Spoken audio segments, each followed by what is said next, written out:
Season 5, Chapter 3, Narendra's Early Life and His First Visit to Dakshineshwar. The Vedas and other scriptures declare that a knower of Brahman is omniscient.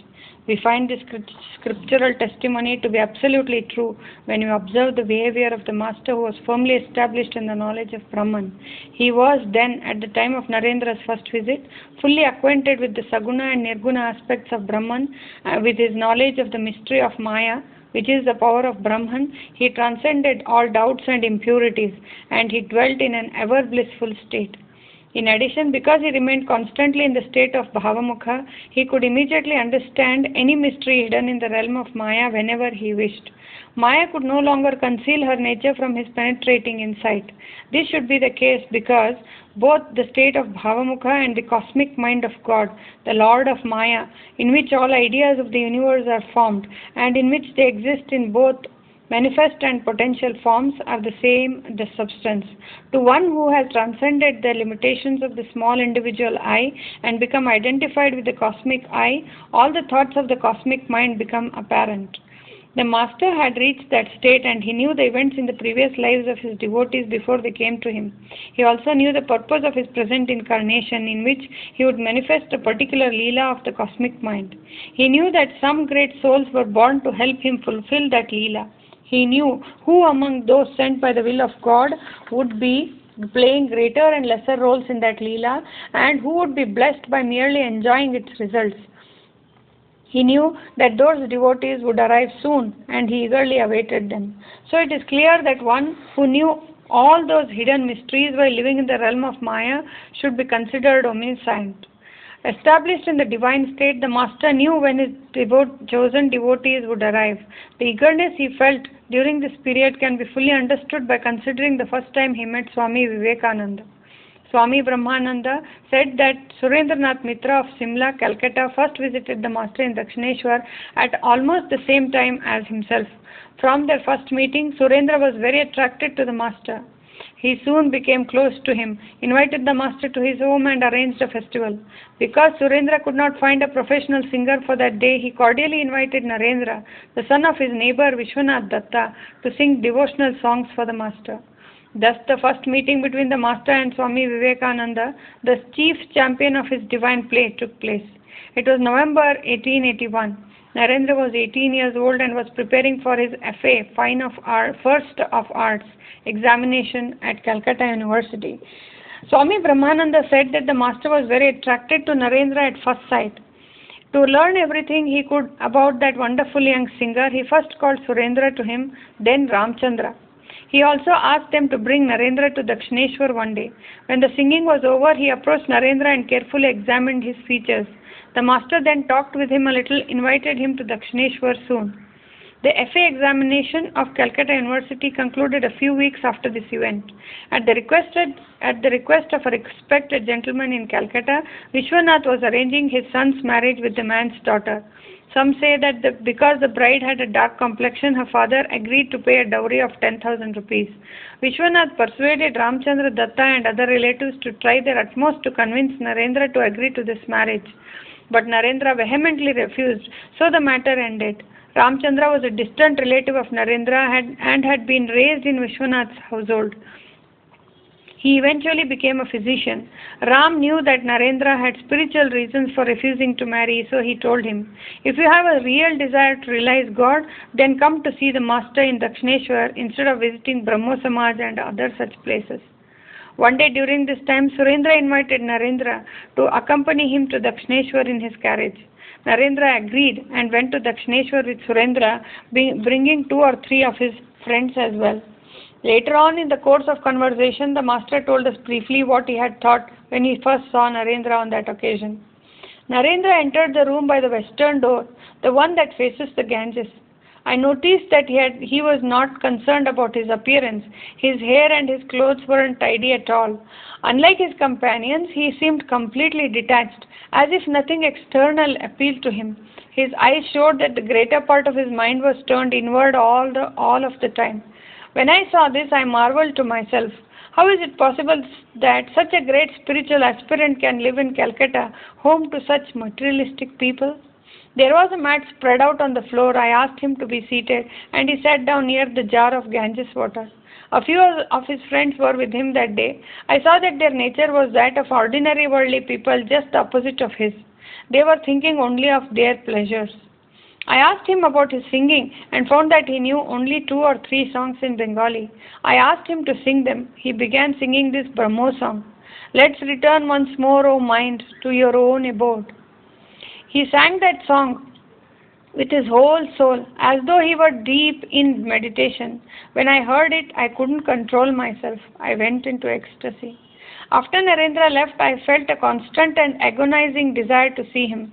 At times, the pain was so excruciating that I felt as if my heart was being squeezed like a wet towel.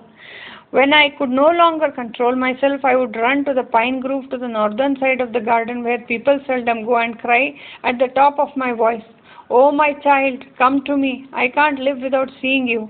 After crying this way for a while, I was able to control myself again. This state continued for 6 months. There were other boys who also came here. I felt greatly drawn to some of them, but nothing like the way I was attracted to Narendra. Afterwards, a reliable source told us that the master was very hesitant to speak of the wonderful spiritual feelings that arose in his mind when he saw the Narendra at Dakshineshwar for the first time. Later on, when we were talking with Narendra, he gave us his account of that day. As soon as I finished the song, the master stood up, took me by the hand, and led me out to the northern veranda. It was winter, so the open spaces between the pillars were covered with screens of matting to keep out the north wind. This meant that anyone standing on the veranda was completely hidden from the door of the room when the door of the room was closed. The master closed the door as well as we went on to the veranda. I thought he was going to give me some private instructions, but what he said and did next was something I could never believe possible. He suddenly caught hold of my hand and began shedding profuse tears of joy. He said to me affectionately as if to an intimate friend, "You have come so late. Was that right? Didn't you guess how I have been waiting for you? My ears have nearly burned off from listening to the talks of these worldly people. I thought I would burst without anyone to tell how I really feel."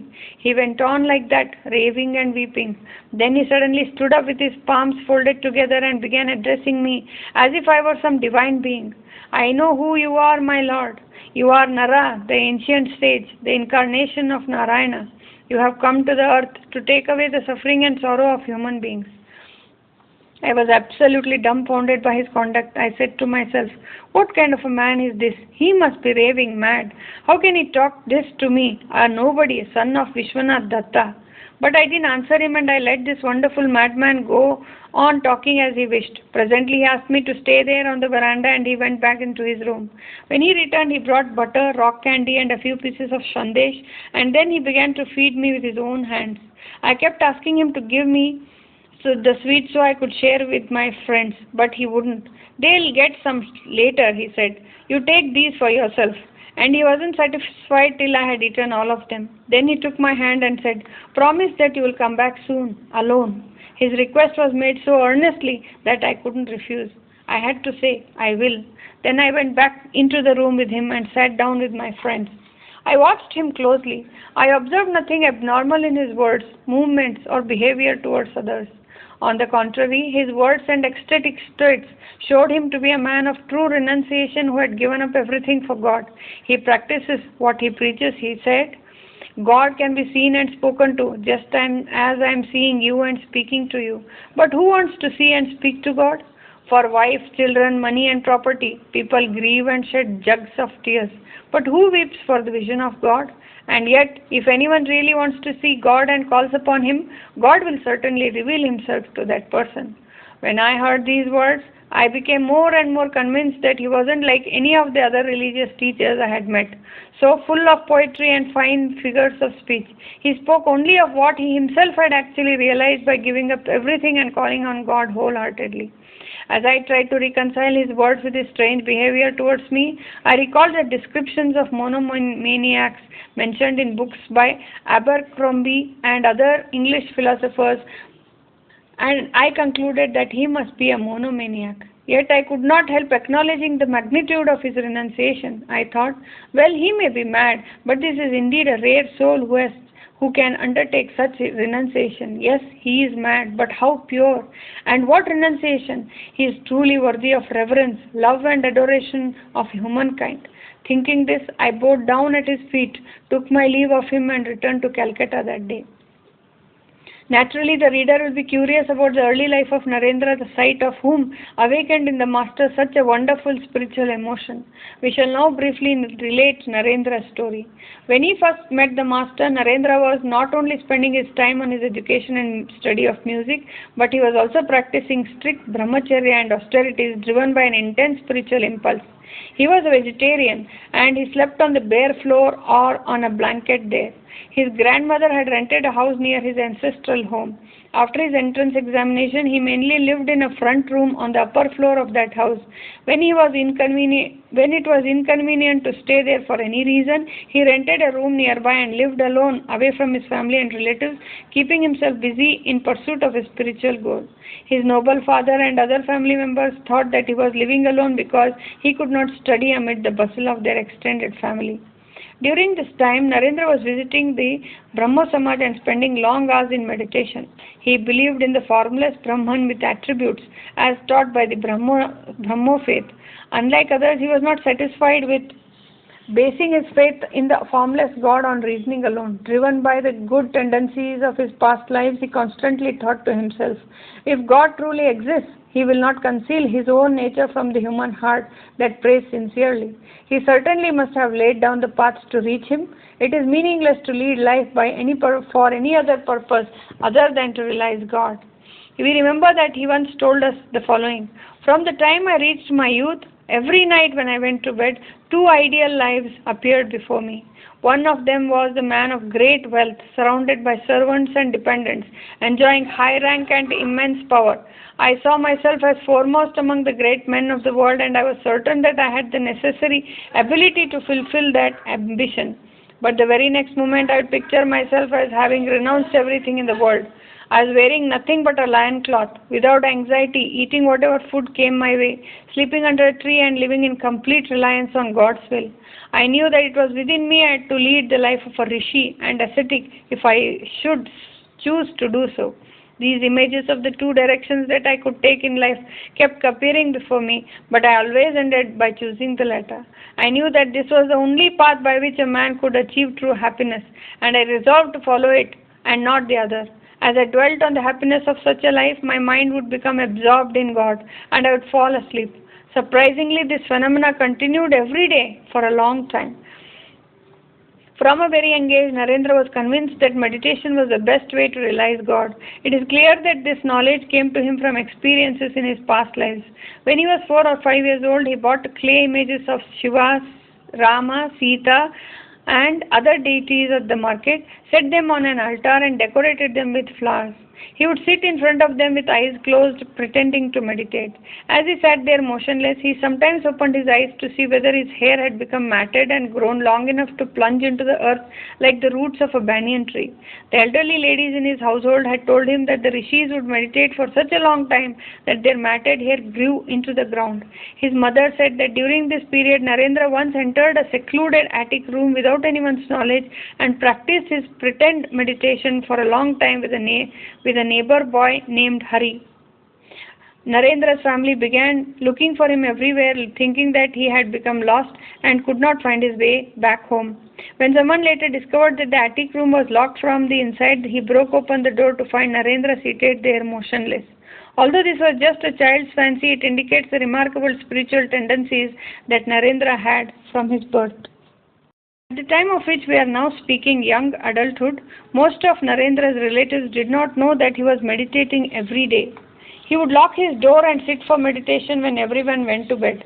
Sometimes he would become so absorbed in meditation that he was unaware of anything else until the entire night had passed. Shortly before this period, the following incident greatly increased Narendra's desire for meditation. One day he went with his friends to see Maharshi Devendranath Tagore, the leader of the Adi Brahmo Samaj. On that occasion, the Maharshi cordially received them, gave them much good advice and asked them to meditate on God every day. Addressing Narendra, he said, The signs of a yogi are visible in you. If you practice meditation, you will soon experience the results recorded in the yoga scriptures. Narendra had a deep reverence for the Maharshi because of his pure and noble character. His advice undoubtedly induced Narendra to intensify his meditation. From his childhood onwards, Narendra's many faceted talents manifested themselves in various fields. Before he reached the age of 5, he could recite all the aphorisms of the Sanskrit grammar in the Mugdha Bodha. Every evening, an elderly relative taught him the names of his ancestors, hymns of gods and goddesses, and those of Sanskrit aphorisms. When he was 6, he memorized an entire musical composition on the Ramayana, and he attended all nearby performances. Once near his house, a singer performing the Ramayana could not recall part of the composition. Narendra immediately prompted him and was rewarded with some sweets and the singer's appreciation. As he listened to the Ramayana, the boy Narendra would sometimes look around to see whether Mahavir Hanuman, Ramchandra's servant, was there to fulfill his vow to be present wherever the glory of Rama was sung. Narendra developed a memory as prodigious as that of Shrutidhar. He mastered any subject after hearing about it only once, and that knowledge never left his memory. For that reason, the way in which he learned was not like that of other boys. When he was admitted to school, a tutor was appointed to help him with his studies every day. Narendra later recalled, "When the tutor arrived, I would bring my English and Bengali books to him, show him each section that was to be studied that day, and then sit or lie down quietly.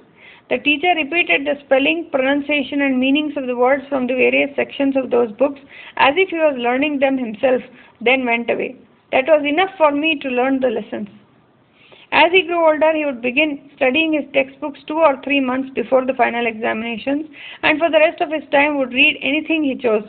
For example, before his entrance examination, he read nearly all of the major books in English and Bengali literature and many history books as well. As a result, he sometimes had to work hard on the eve of a final examination. We remember that one day he told us, "Just 2 or 3 days before the entrance examination, I found I hardly knew anything about geometry.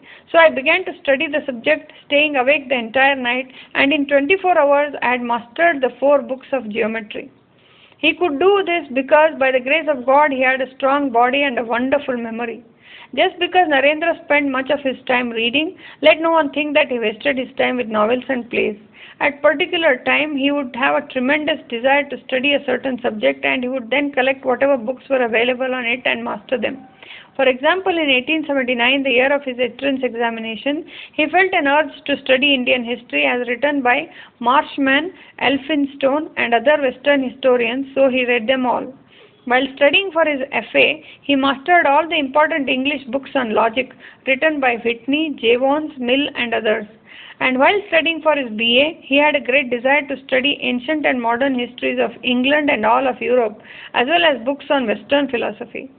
As a result of reading many books, by the time of his entrance examination, Narendra had developed a special talent for reading quickly. He said, "It so happened that I could understand an author without reading his book line by line. I could read the first and the last lines of a paragraph and grasp its meaning.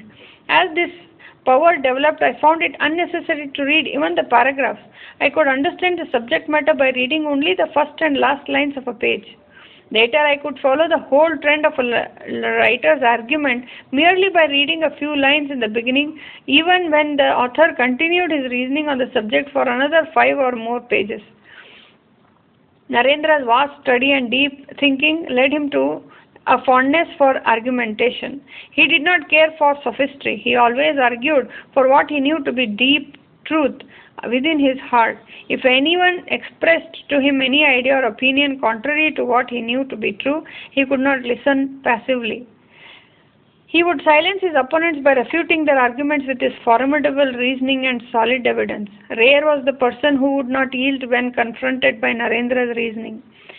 And those whom he defeated did not look on him unkindly. During a debate, he would listen to a few of his opponent's words to understand the essence of that person's defense and then mentally prepare his reply. When asked how he could spontaneously craft such penetrating arguments to defeat his opponents, he replied, How many new thoughts are there in this world? If one knows and has mastered those few thoughts together with the reasons for and against them, one need not think too much in order to reply.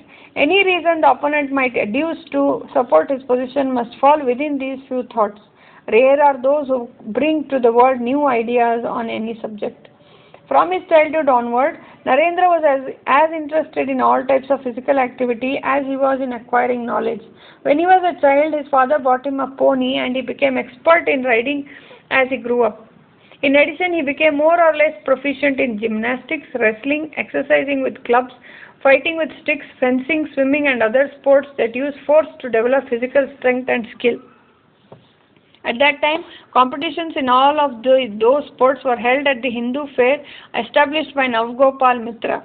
The winners were awarded prizes. We heard that Narendra sometimes competed here. From his childhood onward, Narendra had love for his friends as well as indomitable courage. These two wonderful qualities helped him to take a leadership role when he was a student and later when he became head of the Ramakrishna order. When he was 7 or 8 years old, he went with his friends to visit zoological gardens of Wazid Ali, former Nawab of Lucknow at Matia Buruj, which is in south of Calcutta. The boys collected the funds needed from among themselves and hired a boat for the round trip at Chandpal Ghat. During the return trip, one of the boys became sick and threw up in the boat, annoying Muslim boatmen. After anchoring his boat at Chandpal, he said that he would not allow anyone to leave until the boat was cleaned up. The boys offered to pay to have someone else clean up, but the boatmen did not agree to this. The argument threatened to become physical as other nearby boatmen joined the Muslim and prepared to assault the boys. The boys did not know what to do. Narendra was the youngest among them, and while the quarreling was going on, he stepped aside and got out of the boat. Because he was a little boy, the boatman did not stop him. As he stood on the shore, he saw the situation was becoming serious. While he was thinking about how he could protect his friends, he saw two English soldiers walking along the street. Narendra rushed over, greeted them, and caught hold of their hands. Despite his deficiency in English, he tried to make them understand the situation with signs and a few broken words, thus bringing them to the scene. Those soldiers were charmed by the behavior of this handsome boy. Coming near the boat, they immediately understood the situation and, raising their canes, ordered the boatmen to release their boys. Terrified at the sight of British soldiers, the boatmen returned to their boats and Narendra's friends were released. The soldiers were so pleased with Narendra's fearlessness that they invited him to accompany them to the theatre. But Narendra thanked them and declined taking his leave. Other events in Narendra's early life also exemplify his indomitable courage, and it will not be out of place to mention a couple of them. Narendra was 11 or 12 years old when the Emperor Edward VII visited India as the Prince of Wales. At that time, the Serapis, a gigantic British warship, was docked at the port of Calcutta. Many people had passes to take tours of it. Narendra and his friends wanted to see the ship, so he filled out an application for a group pass and took it to the office of Chaurangi Road, now Jawaharlal Nehru Road. He noticed that the gatekeeper was allowing only a few distinguished people to enter. As he stood near the door, he watched the people leaving with passes and thought of how he could meet the English officer who was distributing them. He saw that people were going to the veranda on the second floor of the office building, so he knew that the officer was issuing passes from there. While searching for another way into the building, he found a spiral staircase at the rear leading to the back room of that veranda. He knew that the stairs were used only by the officer's servants and that he would be humiliated if someone discovered him, but he gathered his courage and took those stairs to the second floor. He entered the veranda through the officer's room. Applicants were crowded around the officer who were bent over his desk signing applications. Narendra stood at the end of the line. When he had his group pass signed, he saluted the officer and left the building through the front staircase along with the others. At that time, there was a gymnasium at Cornwallis Street, now Bidhan Sarani, for the physical training of boys in the Shimla area. Navgopal Mitra, founder of the Hindu fair, had established it.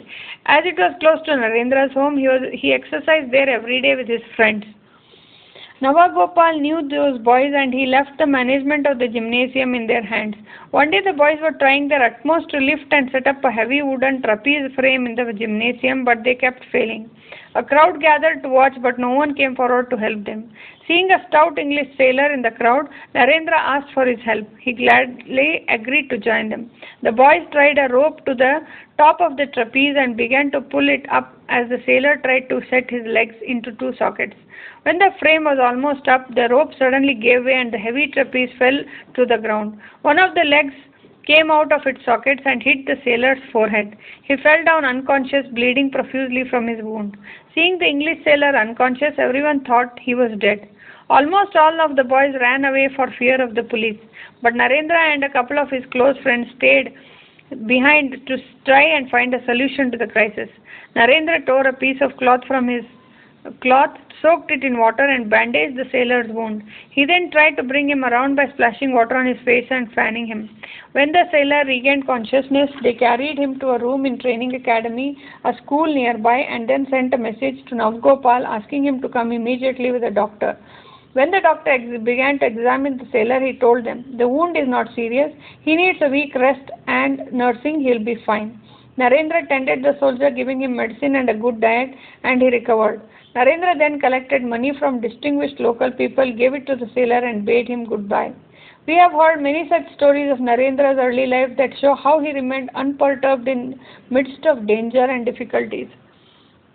From his childhood onward, Narendra was intently devoted to truth. This steadfast honesty increased tremendously when he reached young adulthood. He later recalled, "I never frightened children by telling them stories of hobgoblins because I was afraid of uttering a falsehood. If I saw anyone in our house doing that, I would scold that person severely. As a result of my English education and frequent visits to Brahmo Samaj, I developed a tremendous passion for speaking the truth." Narendra was always joyful because he had been born with a strong body, a keen intellect, a wonderful memory, and a pure heart. He was carefree in every respect and participated in physical exercise, instrumental music, singing, dancing, harmless fun and amusements with his friends, and so on. Those who did not know him did not understand the reason for his cheerfulness, often doubted his character. But the spirited Narendra paid no heed to others' praise or criticism. His proud heart never stopped to refute slander. Compassion for the poor was ingrained in Narendra's nature. While still a child, he gave beggars whatever they asked for, clothing, utensils, and other things. When his family became aware of this, they scolded him and brought the articles back from the beggars. Because this happened several times, his mother locked him in a room upstairs one day.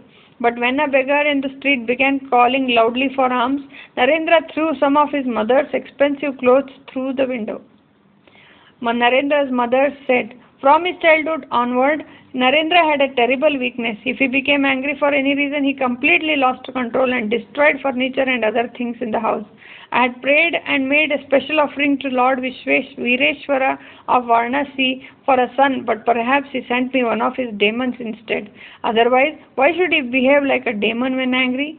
She, however, discovered a wonderful remedy for Narendra's anger. When she could not control him by any other means, she would think of Vireshwara Shiva and then pour a couple of pitchers of cold water on Narendra's head. This subdued the boy's anger, and immediately after meeting the master at Dakshineshwar, Narendra told us, "Spiritual life has at least given me control over my anger by God's grace. Previously, when I was angry, I could not control myself, and later I would be torn by guilt. But now, even if someone beats me without cause or does me great harm, I don't become angry as before." Rarely in this world do we see a person whose head and heart are equally well developed.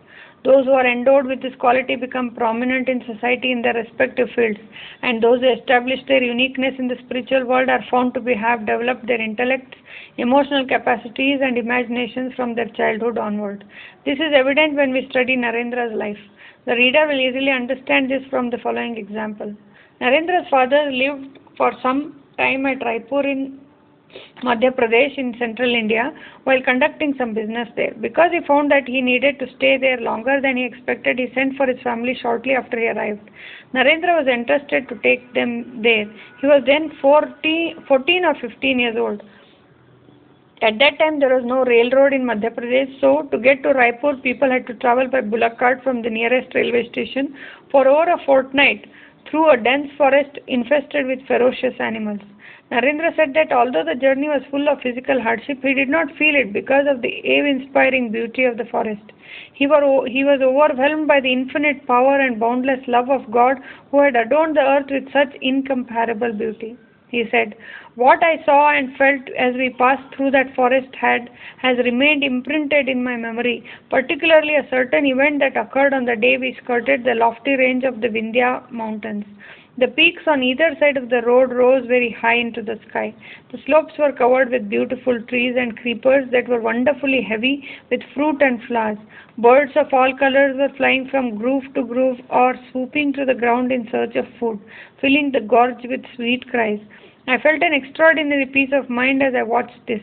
The slow-moving procession of bullock carts reached a place where two great rocks had come together in a lover's embrace over the narrow forest trail. As I carefully observed the area below the point where they met on one side of the trail, I saw a very deep cleft from the top to the bottom of the rock. Inside that cleft hung an enormous honeycomb, the results of bees' labor throughout many years. Filled with wonder, I thought about the kingdom of the bees, how it had begun and how it had ended, and my mind became so deeply absorbed in thoughts of the infinite power of God, ruler of the three worlds, that I lost all consciousness of my surroundings for some time. I don't know how long I lay in the bullock cart in that condition. When I regained external consciousness, I found that we had passed that place and were already far away. As I was alone in the cart, no one knew what happened to me. This was perhaps the first time that Narendra became completely absorbed in meditation with the help of his intense imagination. We shall conclude this chapter by giving a brief account of Narendra's ancestry. The Datta family, with all its various branches, was one of the ancient dynasties of Calcutta. Among the middle-class Kayastha family, this family was foremost in wealth, learning and social status. Ram Mohan Datta, Narendra's great-grandfather, was a lawyer. He made a great deal of money and led a dignified life with his big family at Gaur Mohan Mukherjee Street in Shimla. His son Durgacharan inherited great wealth from his father, but he developed a dispassion for the world at an early age and became a monk later in his life. It is said that from his boyhood onward he was very devoted to the monks and holy people.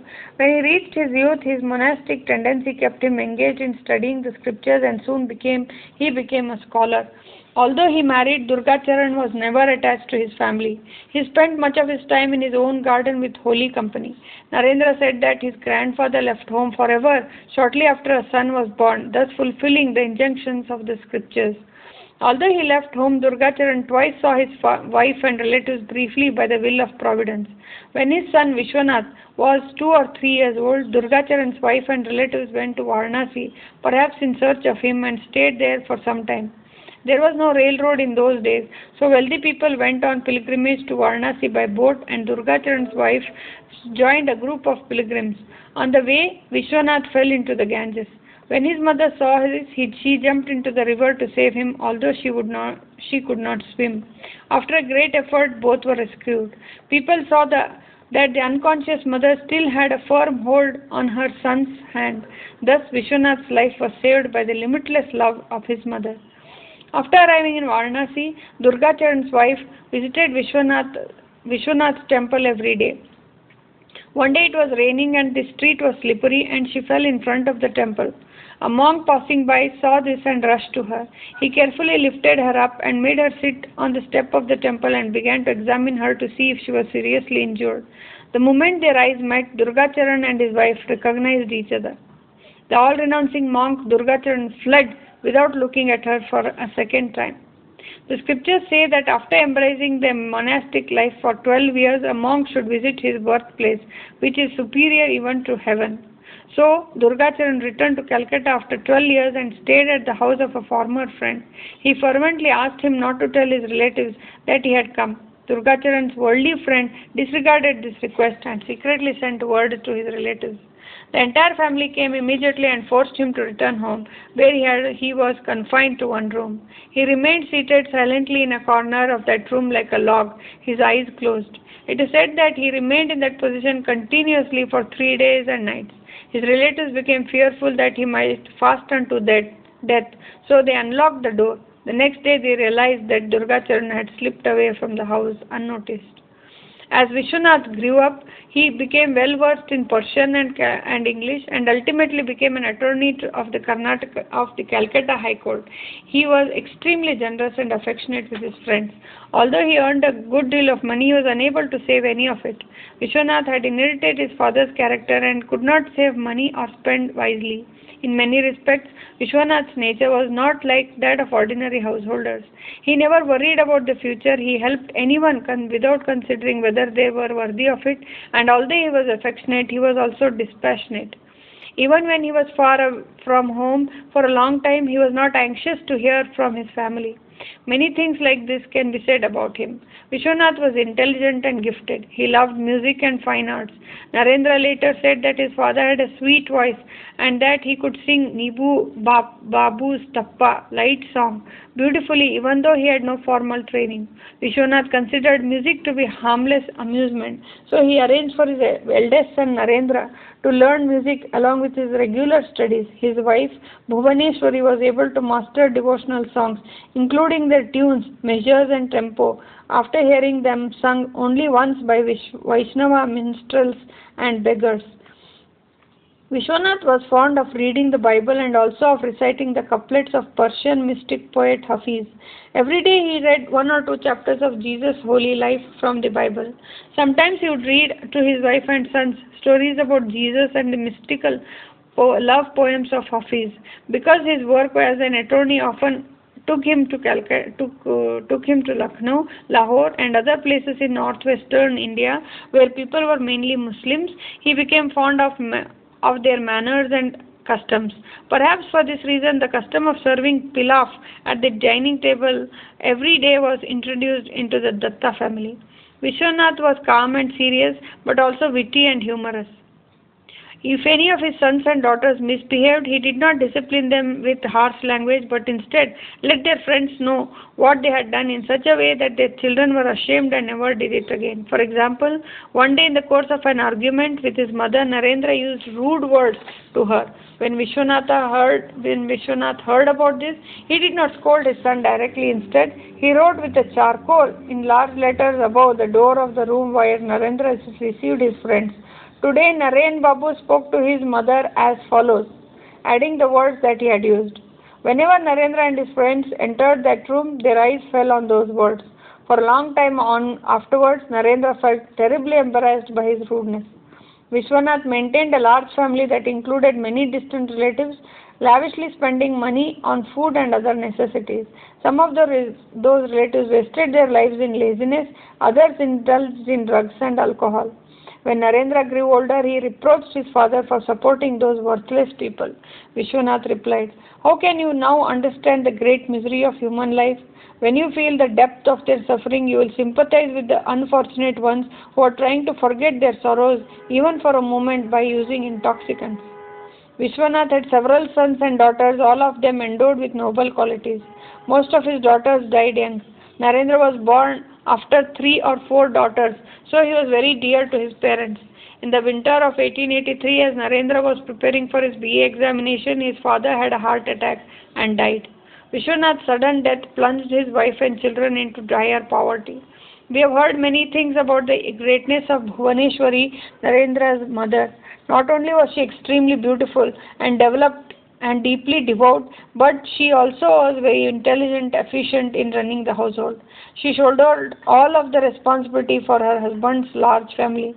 She managed the household so easily and effectively that she had spare time to sew, sing, enjoy other pursuits. Although her education was very limited, she had not gone any further than reading the Ramayana and Mahabharata.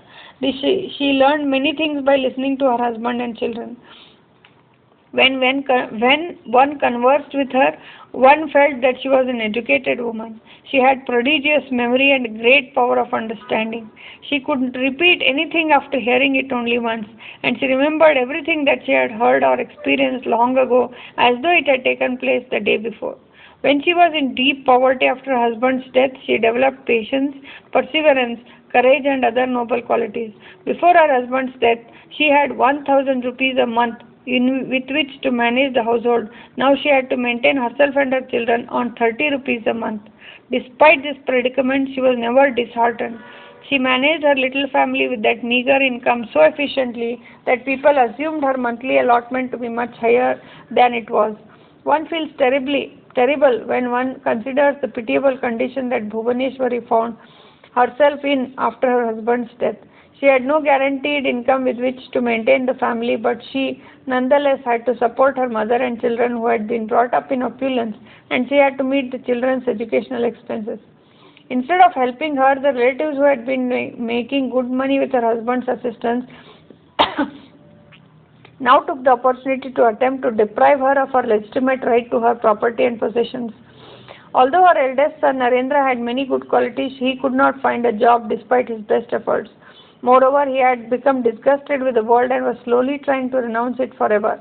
One cannot help but appreciate and respect Bhuvaneshwari as one considers how she performed her duties calmly and steadily in that terrible situation. When we discuss the master's relationship with Narendra, we shall tell the reader more about his family's distressing circumstances.